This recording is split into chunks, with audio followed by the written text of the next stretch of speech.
I think we've turned into a society of craven cowards. I hope that doesn't offend. Actually, I hope it does offend, quite a lot actually, because you see, I can still remember the shock of the Rushdie affair about 25 years ago.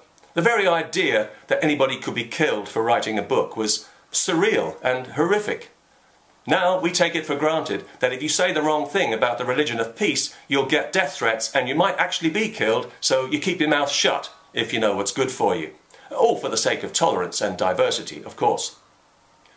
TV and newspapers routinely censor themselves now in a way that would have been unthinkable a few decades ago, not because they want to be sensitive as they always claim, but because they're afraid of Muslim violence. Not only are they afraid of it, they're afraid even to admit they're afraid of it, in case it offends.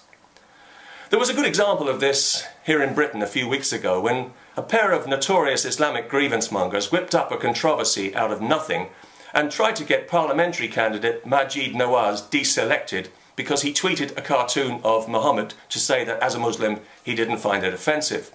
Not content with causing trouble for him here in Britain, these two human oil slicks also made sure that the story reached Pakistan, where people get killed for such things and where Mr. Nawaz has family and business.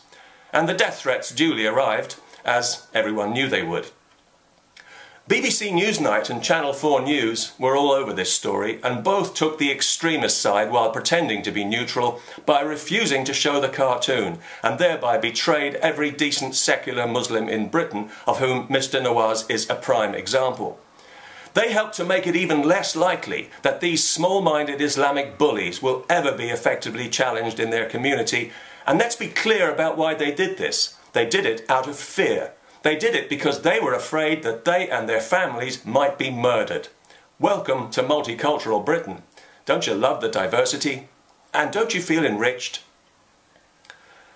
But if the media won't defend free speech, then what exactly are the media for? And who will defend it? And who can? You know, I sympathise with any news editor in this predicament, but if you run a national TV news programme, you have a responsibility to stand up and be counted. It's more than just a job. You are the gatekeeper for our free speech and our free information.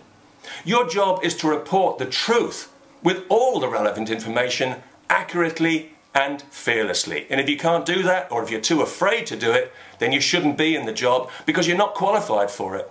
And you are inflicting real damage on our society through your cowardice and the important position you hold.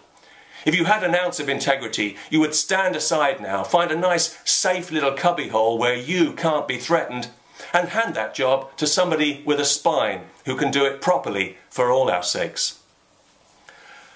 But the thing that really sticks in my mind, in my throat about this sorry affair, even weeks later now, is not so much the slimeball opportunism, God knows we're used to that, or the death threats, or even the fact that the media caved in to an Islamic blasphemy law, but that there was so little public outrage over it.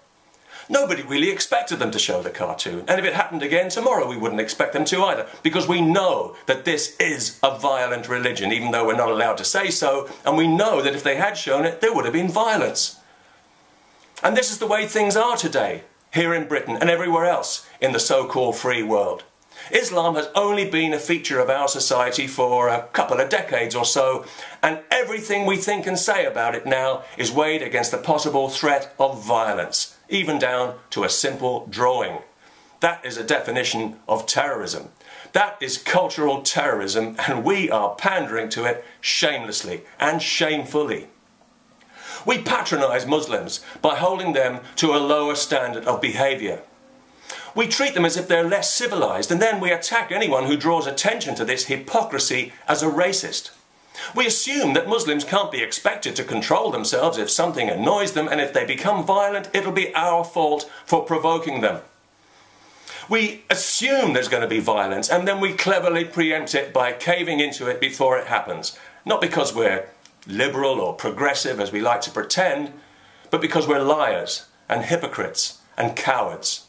We dress our cowardice up in fancy words like tolerance and respect, and then we applaud ourselves like seals for our enlightened values, but we all know what it really is because we can smell it now. It stinks so bad. We're the first generation that has never had to defend its freedom. and it shows. We have no appreciation of where it comes from or what it cost. We can see very well that a vitally important principle is being eroded before our eyes, and we are just too cowardly even to acknowledge our own complicity in that. We're like the townspeople in one of those Western movies who are always cowering in fear of one bad guy. When you watch that movie, you don't feel sympathy for those people because they don't deserve it. They're cowards, and so are we. We've let ourselves be bullied into a destructive self-censorship that's killing free expression, the very lifeblood of our society, and we're making sure that our children and grandchildren, the ones we're supposed to love, will be born into a world significantly less free than the one we were born into. Don't you feel proud of yourself? They'll pay the price for our hypocrisy, dishonesty, and cowardice. They'll find out the hard way that no truer words were ever spoken than "you don't know what you've got till it's gone."